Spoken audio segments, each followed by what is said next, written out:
Even the simplest behavior starts long before we see it in action.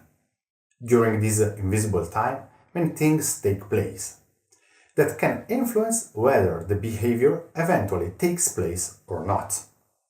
In addition to this, these processes also affect the specific ways in which it will be shaped. It all starts with the detection of an initial stimulus that can be external or internal. Seeing a menacing tiger, a missed call on the telephone from someone that we have a bad relationship with, or even noticing a memo that reminds us of a deadline or the re-emergence of a negative memory in our mind are all instances that activate the system. First of all, we carry out a rapid evaluation. Various theories have enriched this aspect and highlighted the importance of different elements during this evaluation phase. If we consider all possible aspects and the latest findings thanks to the contribution of neuroscience applied to change and of clinical practice, as well as other scientific disciplines, some significant data emerges. Firstly, this initial evaluation is a process that takes place over more than one stage. We can sum them up in two main phases, each composed of numerous steps and processes. Anyone wishing to delve further into the reference framework can find these in the dedicated section. At this stage, we'll simply mention the two major authors on the subject, Joseph Ledoux and Louis Pessoa. The first of these two phases is extremely rapid and largely independent from conscious processes. It works a bit like triage in an accident and emergency. A quick risk evaluation is provided factoring in, but not limited to, a range of different safety elements. As we will see, social and developmental aspects are also taken into consideration. This is why we call this the labeling phase. This phase activates the very first physical responses and moves into the second phase of evaluation, where the scenario of the parameters taken into consideration expands significantly. During the labeling phase, the salience network plays a key role. As the name suggests, its role is that of a radar that perceives what is salient or relevant. In case of a positive reaction, it activates adaptation processes. On the contrary, in case of a false alarm, it allows us to return to a state of calm. The salience network is mainly based on physical data collected by the insula and on the treat criteria evaluated by the amygdala and other brain regions.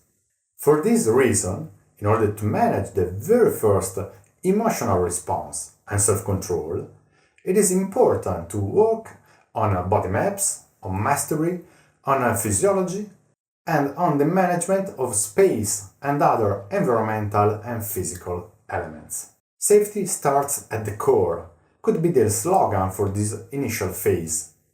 At this first stage of our work, a number of techniques and hacks can be used to provide immediate and practical self-control and awareness, allowing the subject to proceed effectively and serenely to the next phases. One of the biggest achievements that they make through this approach is that practically everyone I use it with, independently of what they were expecting, is able to understand the scientific model proposed. They follow it with ease, thanks to the visual aid offered by Integrative Functional Patters, and manage to put it into practice right away. Taking a step back though, it's important to remember that the salience network is already active during the detection phase. And so, these sensory elements can already be providing a filter to our advantage or against on the quantity and quality of what comes under our radar. Let's take a day-to-day example. If you are in a negative frame of mind, even a fly can set off a negative reaction, which can lead to so-called irritation and eventually turn into stress, anger, impotence, or aggressive responses. By contrast, if we are in optimal conditions, we don't even notice that it's flown into the room. This means the filter has been useful right from the very start, and the labeling phase hasn't taken place at all. Regulating this stage provides a huge advantage. We can remain focused on what we are doing without even trying to control our thought, initiate self-control processes, or, in general, we avoid wasted energy and overstimulation of a system that, evolutionarily speaking, exists to help us respond to rare and occasional danger. Later, we will see how this relates to the termination phase, but let's take things one step at a time. Going back to our starting point, the process has been initiated, and detection and labeling have ensued. We therefore have reached the proper evaluation phase. In this phase, the number of mechanisms involved increased. Some of them are accessible partially or entirely to our consciousness. In any case, we will see that complete cognitive control starts with the following phase. Somatic and procedural memories are involved during the labeling phase, and self-image is strictly physical and interiorized. During the evaluation phase, we enter the reign of narrated memories, of experiences that are shaped by self-image and are linked to the vitality and primary socialization. In the next phase, problem setting, the phase determining the most logical resolution of the issue, we see semantic memories enter the scene, as well as conceptual schemes, cultural, contextual, ideal, and value-based self-imagery.